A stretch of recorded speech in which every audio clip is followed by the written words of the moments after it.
Welcome to The Explainer. Today, we're going to connect some dots between ancient philosophy and your social media feed. Sounds kind of weird, right?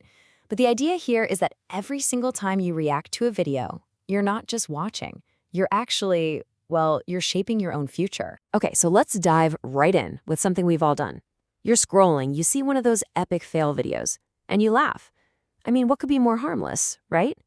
Well, according to the philosophy we're looking at today, that little private laugh, it might have way more weight than you think. You know, we've all been there. It could be a prank gone wrong, someone tripping, something caught on video. It just feels like simple, harmless fun. But, and this is the core idea, according to this philosophy, that feeling of pleasure, it's not neutral. Not at all. It doesn't matter if it's a stranger's cooking disaster on TikTok or even a character in a sitcom. The moment you take delight in a mistake, you're supposedly kicking off a powerful, direct chain of events in your own life. Okay, so what is going on here? What's the hidden mechanism? Let's break down this core concept because it's all about how our minds, believe it or not, create our reality. All right, the concept has a name. It's called tui-he. Now, this isn't just about feeling happy in general. No, it's very specific. It's the mental act of agreeing with or taking genuine pleasure in something you observe. And the philosophy says that this mental agreement forges a direct karmic link between you and whatever you're watching. And the master in this dialogue just boils it all down to this one simple phrase. It's not about what you do with your hands. The primary cause is what you do with your thoughts. This whole chain reaction, it starts right here, inside your head. The mind is the root. And get this, it's not just about judging other people. Let's say you mess up, you burn dinner, and you have a good laugh at yourself about how silly you were. Well, according to this, you're doing the exact same thing. You're delighting in the error, you're reinforcing it, and you're pretty much just inviting it to happen all over again. Now, I know this might sound a little bit out there, a little abstract, so let's look at some really concrete examples from the text that show how this whole principle is supposed to play out in the real world. So, in one story from the dialogue, a disciple admits he was laughing at one of those viral videos of a terrible cook. And the master just turns to him and asks, "Hey, you used to be a great cook. Why have you suddenly started burning everything?" The implication is totally clear. By delighting in someone else's failure, he started to bring that same failure into his own life. Okay, but a second story shows even more serious long-term consequences. It's pretty haunting, actually. A disciple talks about his mother, who, when she was young, used to make fun of a neighbor with a really severe speech impediment. The whole family would laugh. And then, years down the line, she developed the exact same speech impediment. She really struggled to get her words out. And the master's explanation for this? It wasn't a coincidence. It wasn't some random curse.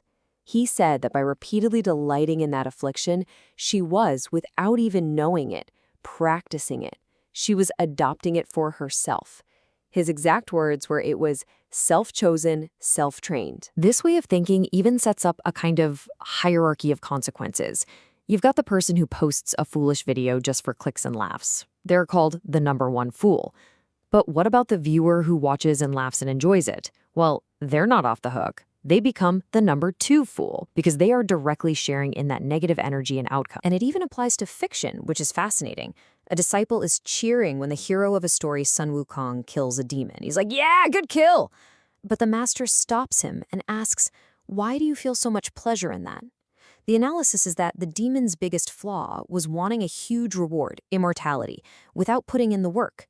By cheering, the disciple was actually revealing that he had that same hidden desire for a shortcut. So what we applaud, even in stories, can be a mirror to our own hidden flaws. Okay, so if laughing at silly stuff is a problem, what are you supposed to do? Just stop watching videos? Become totally joyless? No, not at all. The text offers a really proactive, mindful solution. It's about how you engage with content, not just avoiding it. So instead of just letting your mind go on autopilot, the key is to use this two-part mental technique. The first part is called chi tui, which basically means wisdom. And the second is fat nguyen, which is the act of making a vow or a really firm intention. And here's how it actually works in practice. So you see a mistake, right? Online or in real life. The first step is to use your wisdom to recognize why it's a mistake. and understand its negative effects. Then, instead of laughing, you form a new intention. You make a silent promise to yourself, something like, okay, I see this error. I get it. I will do my best to avoid this and act correctly. You're essentially flipping the script, turning someone else's mistake into a lesson for your own personal growth. All right, let's bring this all home. How does this ancient advice actually apply to us every single time we pick up our phones? This is where it really clicks with modern life. The master warns against a state of mind called phóng, which translates to something like carelessness or indulgence. When a disciple says, "Oh, I just scroll videos to relax a little," the master points to that as the exact problem. That mindless, "I'm just relaxing" state is precisely when we are most vulnerable to creating these negative connections. So, it all comes down to this really simple but powerful summary from the master. That internal feeling of pleasure you get from watching something, it's a form of practice. It's like a mental rehearsal for the person you're becoming. His words are blunt.